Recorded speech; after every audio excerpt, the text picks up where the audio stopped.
Hey, this is Mad Movie Mark with the Mad Movie Mark movie review. Thank you for joining me as I review the 1947 fantasy romance The Ghost and Mrs. Muir. You would come. I didn't want to show it to you, but oh, no, you had to... Hey, well, I'm happy I didn't take your advice because this is a pretty good movie. The Ghost and Mrs. Muir has a 100% fresh rating from the critics on Rotten Tomatoes and an 88% fresh rating from the audience, and I am currently reviewing every movie that has a 100% fresh rating from the critics. This movie stars Gene Tierney as Lucy Muir and Rex Harrison as Captain Daniel Gregg. It was also directed by Joseph Makowitz, who is going to be directing the next movie that I will be reviewing as well, called A Letter to Three Wives.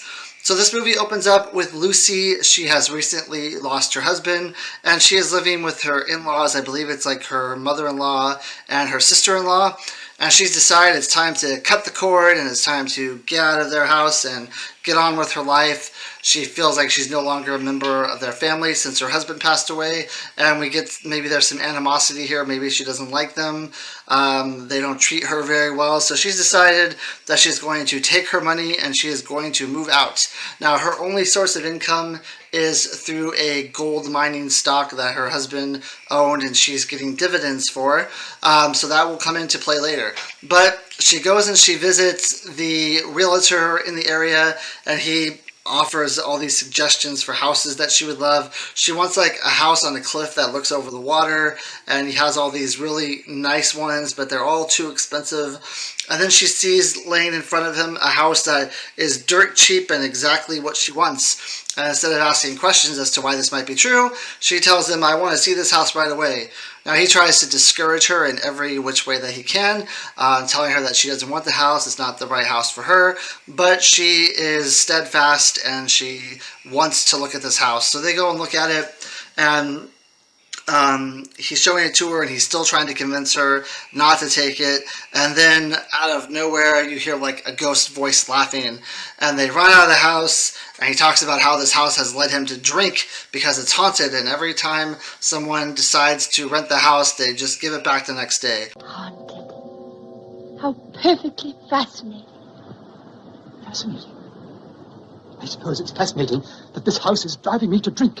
Now, I think that this is probably because he doesn't outright tell the people that the house is haunted, so they have to figure it out on their own, which I think now is illegal. I think if someone has been murdered in a house, or if there's some sort of haunting in a house, now you legally have to tell someone. Back then, he just decided not to tell anyone, and then the next day they would give the house back. But Mrs. Muir is intrigued by this. She loves the idea of possibly living in a haunted house. Now, she plans on taking her maid with her and her daughter, so they will all three be living in the house all at once. So the first night, she is haunted by this gentleman, by this ghost, and she demands that the ghost show himself.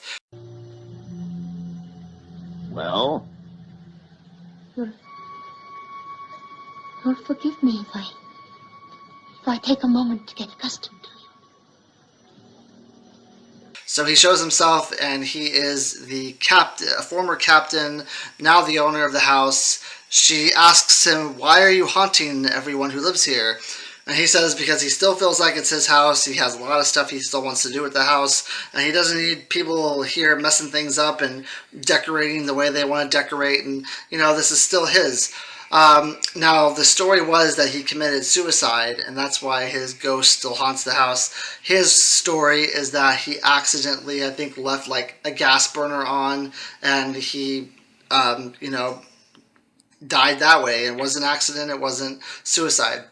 At first, he's definitely against her staying there, but she is a strong woman, and she doesn't take no for an answer, and he eventually allows her to stay.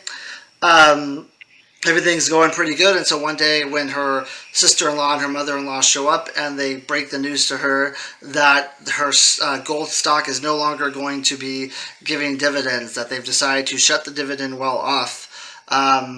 This is never something that is recommended for a stock that gives dividends, because it shows that the company is in not very good financial situation. But they decide to stop the dividends, and she no longer has income coming through. so she thinks that she's going to have to give up the house. However, the captain, Captain Daniel Gregg, says that that's not the case. He's going to help her write a book. She's going to write his autobiography. He's going to give her the lowdown on his life. She's going to write it on paper, and then she's going to turn it into an editor.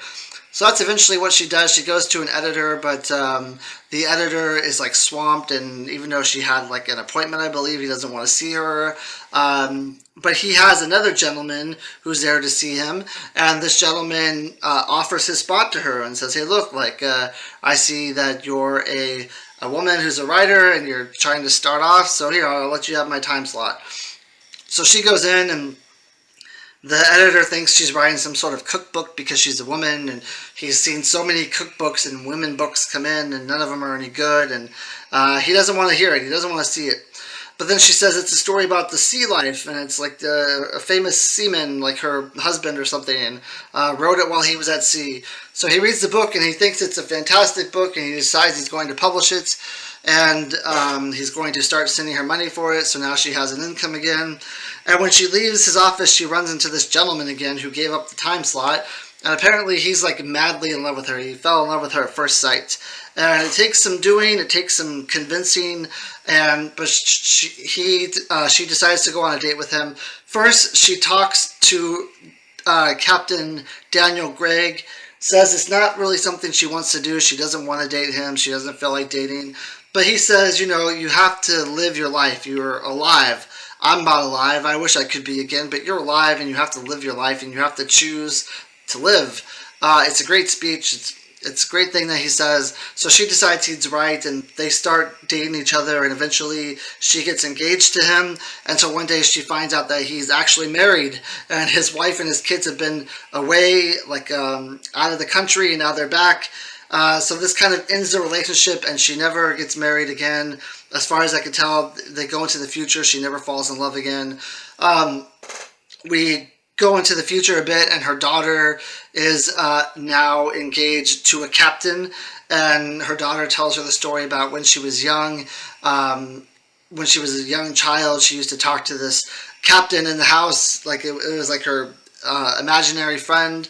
Now, of course, this is Captain Daniel Gregg, who said he would never bother the child, but apparently she talked to him, and she had conversations with him, and when she grew up, she fell in love with the captain, and then later on we realized that Lucy's granddaughter also falls in love with the captain as well.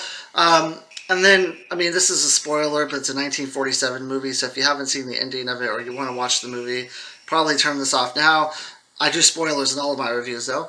At the end of the movie, Lucy ends up passing away, and when she passes away, her spirit ends up holding hands and going off with Captain Daniel Gregg. So you could see throughout the movie that they did have like a chemistry with each other, that they did like each other, that they had sort of that same type of spirited personality, where they weren't going to take any guff and they weren't going to take nothing from no one, and they kind of worked really well together with each other. They worked well on the book together. They had a lot of things in common. They really liked each other, and at the end of the movie, when they end up, I felt like at the end of the movie, after that relationship didn't work with that guy, she felt that she was never going to fall in love with again, because she already fell in love, and she fell in love with the captain who had been deceased. So she never was able to capture that kind of feeling again. So she just never pursued anything. And then at the end of the movie, when they kind of walk away together, and they're like going off into the spirit world together, it's a great feeling. It's a really interesting love story, because it's a love story between someone who's alive and someone who's not.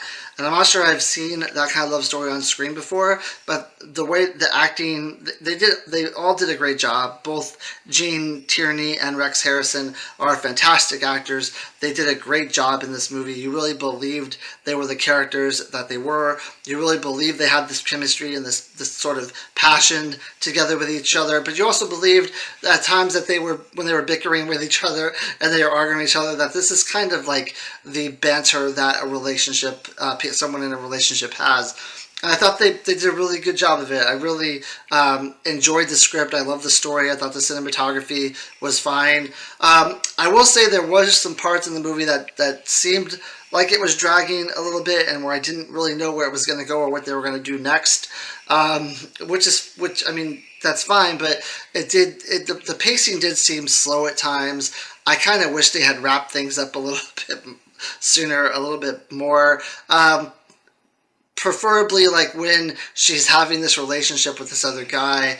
I just felt like it dragged on a little bit too much. That it was, I wasn't interested in the relationship she had with this guy. I was interested in the relationship she had with Captain Daniel Gregg, and I really didn't understand why this other relationship needed to be thrown in there. Because if she wasn't ever in a relationship after she met Daniel Gregg, then you could make the argument, like I tried to make, that she fell in love with him and she could never find anyone else. But then they threw this other relationship in there for no reason that I didn't understand why it was there. I didn't feel like these two characters had that much chemistry. I wasn't sure why they had to put a plot line in there where she is where she's like the other woman and she's dating a married man. Like it didn't seem to fit to me that well. But all in all, I thought this movie was pretty well done. I'm a sucker for black and white movies, though. I'm happy that there are some black and white movies that appeared on this list. Because this list has to have at least 20 critics reviewing each movie in order to wind up on this list that I'm doing. So once the 20th critic reviews the movie, it comes on the list. And I'm glad that there's some black and white ones that came back on this list, because I just think the acting in these movies is unmatched. And I loved both of their roles. I love both of their characters. I love what they were doing on screen together. I was completely into the movie when they were both on screen together, but when they were not on screen together, I kind of lost interest a little bit. But even with that said, I give it an 8.5 out of 10. I hope you join me for my next review when I review A Letter to Three Wives. That'll probably be tomorrow night, and hopefully followed also by The Naked Spur. Thank you. I hope you have a great day.